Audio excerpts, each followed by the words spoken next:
much kay Mentor J. Mark no, sa malupit na pag-host. And thank you so much din kay Mentor Shane no, sa pag-invite sa akin para makapag-share ng aking best business practices dito sa ating MVP Day. Yan, palakpakan naman po natin sila. No? By the way, sa mga hindi po nakakilala sa akin, my name is Carlito Cañeda and dati po akong government employee. Next slide. Yan, nag-work po ako sa NFA, National Food Authority. Familiar po ba sila sa NFA? Yes. Yan, so di ba yung pambilihan ko ng pinakamurang bigas? Nag-work po ako dyan for almost 2 years. Since breadwinner po ako ng family, kailangan ko po magdagdag ng source of income, yung kumbaga kumita.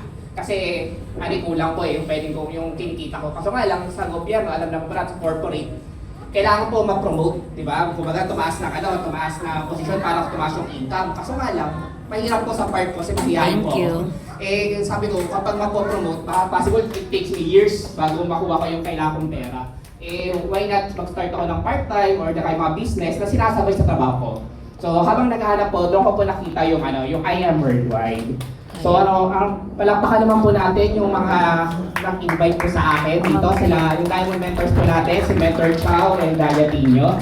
So sila po, walang sawa po nag-handle po sa akin through this business. Ay, ganun lang pala. And sa kanila po tulong sa akin dito sa ating opportunity, tuloy-tuloy po tayong na-awardan sa top direct selling at top wholesalers po sa ating team MVP. Yan, so next po. Yan, so sabi nga po kanina, no, na-hit ko po yung Super Elite Rank at the same time 1 year circle. And nakapag-travel na rin po ako sa iba't ibang bansa. So una po na-hit po yung sa I Am Worldwide, yung Singapore travel. Then, so, the same time po sa MVP po, even po yung mother mentor po natin. Pero po na ba natin palakpakan si Mentor Precious Grace Capili? Kasi grabe no, team leader lang po siya sa team, hindi po siya owner pero namimigay din ng incentive, yung Taiwan po. The same time po yung Hong Kong, yan, Hong Kong, Macau. So technically isang travel, dalawang bansa na po. Yan, so 4 travels po na hit ko po yan. So the same time po yan, consistent po tayo sa top po na wholesaler saka sa direct selling. Yan, and at the same time is nakapagpundar po ang sarili kong sasakyan. So, by the way, no, so ano po kayo, mahilig po ba kayo sa anime, otaku, yan, nakabasa po ba ng manga, yan. Familiar po ba kayo sa Dragon Ball? Yan. Yan. Yes. Pero kasi itong season pang ng Dragon Ball, pang Dragon Ball GT.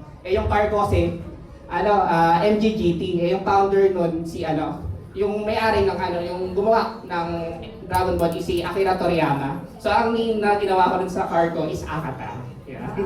So pinagsama ko yung first at surname. The same time, yung meaning ng Akata sa sa dictionary is yung pagmamahal and pag-asa. No, wherein ayun po yung binigay sa akin ng Team MVP. Yan. So next po.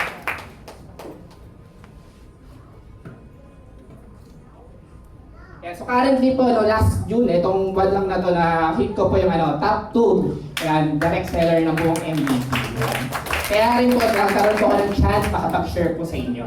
So ngayon, i-share ko po sa inyo yung aking mga best business practices.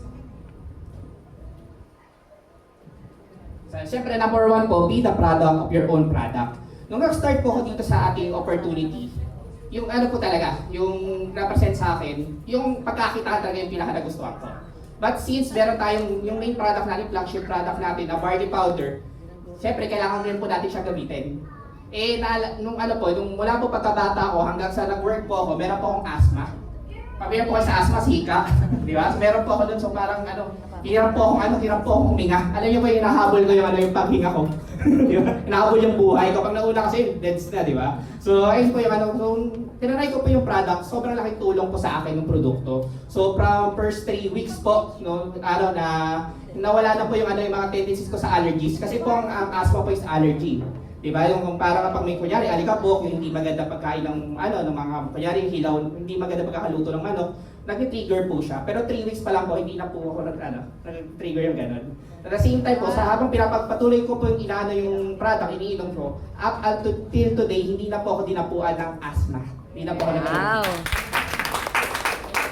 So ako po personally, ginagamit ko po talaga yung testimony ko sa lahat ng mga nakausap ko. Di ba meron po akong testimony, pero nakausap ko sila ng personal. And gumawa rin po ako yan, kaya yung video po ng testimony ko. Kumbaga lahat mo na makakita ng barley, pinapakita ko talaga yung testimony ko. Kasi totoo lang po, Paxtel Testimony Cell. Di ba? So, Totoo lang, di ba? Hindi wala pa kayo mga tao sa 68 micronutrients ng barley. Pero ano hubay na itulong ng barley sa kalusugan mo? Kasi ayun yung may i-impart sa kanila. Ay, kasi mas madaling maintindihan. Di ba? Ano yung may share mo nun sa product? Paano nakatulong sa'yo yan? Kasi baka makatulong din sa akin. So, akin po, ay hindi po yung ginagawa ko. Patuloy ko pong share po yung testimony natin. Same time po sa mga bumibili rin po sa akin, share ko rin po yung mga testimonies nila. From that po, nag-compile po, mas dumadali po yung pagbebenta at pag-share ng mga products po natin. Okay, next po. So next, monitor our sales. Sabi nga po sa Bible, no, sa Luke 16 verse 10, if you are faithful in little things, you will be faithful in large ones. But if you are dishonest in little things, you will be honest with greater responsibilities. Sabi nga po, di ba, kapag hindi po sa atin bibigay ni Lord yung isang bagay, kapag sa maliit na bagay po, hindi po natin kaya ma-handle. Kaya dapat po talaga, i-monitor po natin, even small things po ng sales po natin. Normal nga po, masaya po sa atin, makakabenta po tayo isang barley, 3 barley. Kaso nga lang, magugulat ka, ba't kaya parang hindi ako kumbaga hindi ako kumikita kasi hindi po pala natin siya na-monitor. So dapat po, binomonitor po natin siya, even small steps of the way. Next slide po. Yan po, gumawa po ako ng Excel files po ng monitoring ko. Yung date po, kailan yung i-deliver ng products, anong courier, di ba? Kung ano na po status. Kasi madalas po kapag sa LBC or JNT, COD. So, mamonitor mo rin kung natanggap mo yung pera. Kasi kapag hindi naman natanggap yung pera, possible bumalik yung parcel. So, even mo small details po, sobrang importante na kailangan po natin yung minomonitor. Okay? Next po. Siyempre, don't forget to follow up our leads or prospects. Sa habang ginagawa po natin yung negosyo, di ba marami po tayong nasasyaran, minsan para maisip natin bakit hindi lahat nag-join, baka kulang po tayo sa follow up. Sobrang importante na marunong po tayo mag-follow up. Ako personally, 7 days ko po pinapollow up yung tao. Every day meron po akong daily follow-ups na nakadepende ko po kung paano ko siya na-invite. Let's say na-invite ko siya through products. Through products po na benefits yung sinishare ko po. Benefits, testimonies. Good thing nga po eh. Pwede po mapalakpakan po natin I Am Worldwide. Yung I Am Worldwide, gumawa na po ng yung parang compilation ng testimonies and benefits. Kung i-grab na lang po natin yun, i-share na lang po natin sa kanila, napapadali po yung ating negosyo. Okay? Next po. Siyempre, iba po yung follow po nga po sa products, iba rin po yung sa opportunity. Sa opportunity naman po, yung mga testimonies naman po na makumita. Same lang din naman po siya na 7 days po yung pag-follow up ko. Pero grabe po yung results po kapag ginagawa po siya ng tuloy-tuloy. Kasi parang inisip po natin, parang hirap parang marami ka na i-invite pero hindi nag-join. Pero totoo lang po, yung tao po, naghihintay lang po ng calling kay Lord. Na baka ito po, ayun po ba yung hinahanap ko opportunity, ito po ba yung hinahanap kong business. Baka yung follow up yung makatulong sa kanila para bigyan sila ng sign. Diba? So, through follow-ups po, and monitoring sales, and at the same time, pag-share po ng aking personal testimonies. Next slide po. Sige po, next po. Yan. So, at the same time po, ito po yung parang enter ko. Siyempre, maganda po mag-follow up, pero dapat tatapusin po natin pa araw-araw. Siyempre, mananaway, iba po, iba-block na tayo. So, ito po yung sample ko ng follow-up sequence. Yung last message ko, welcome, first name, excited na ako makasama kayo sa journey na to. Yan. Matthew 18 verse 19, again, truly I tell you, if two of you on earth agree about anything they ask for, it will be done for them by my Father in heaven. Yung tao po, so normally po, di ba, pinapag-pray po nila yan Gabi ang sabi ko kanina Pinapag-pray nila yung opportunity or yung products na makatulong sa kanila. Why not ipakita natin sa kanila kung ano po yung meron sa I Am Worldwide? Kasi yung community na I Am Worldwide is, God-fearing. So, impart natin sila kahit hindi pa sila member or hindi pa sila bumibili ng product. So, ayun po yung mga closing po. And through that po, next po. Yan po, patuloy po natin, diligent follow-up and follow-through will set you apart from the crowd and communicate excellence. Sabi ko nga po, marami pong nag-invite, marami pong nagbebenta, pero hindi po lahat nakapag-accumulate ng sales. Why? Kasi hindi sila diligent or patuloy na nagpa-follow up sa mga prospects nila.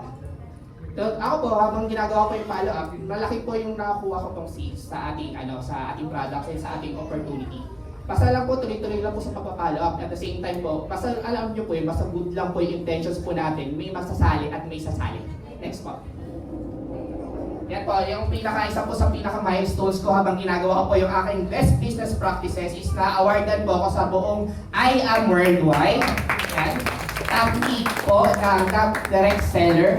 Isa po sa mga nakakakiyan sa MOA Arena ng tayo na yan, So, grabe po yung fulfillment. Alam niyo po yung pag meron kang ginagawa na isang bagay na Kaya ano na binibigyan ka ng recognition, sobrang laking bagay yun. So, through I Am Worldwide, malaking tulong po sa akin yun, sa aking pag-develop. Kasi nire-recognize nila bawat trabaho na ginagawa po natin. Okay, next po. So, doon na po tayo na natapos. Thank you so much and God bless on your professional network I Am journey. This is Kaliba Kanyeda and I Am Worldwide.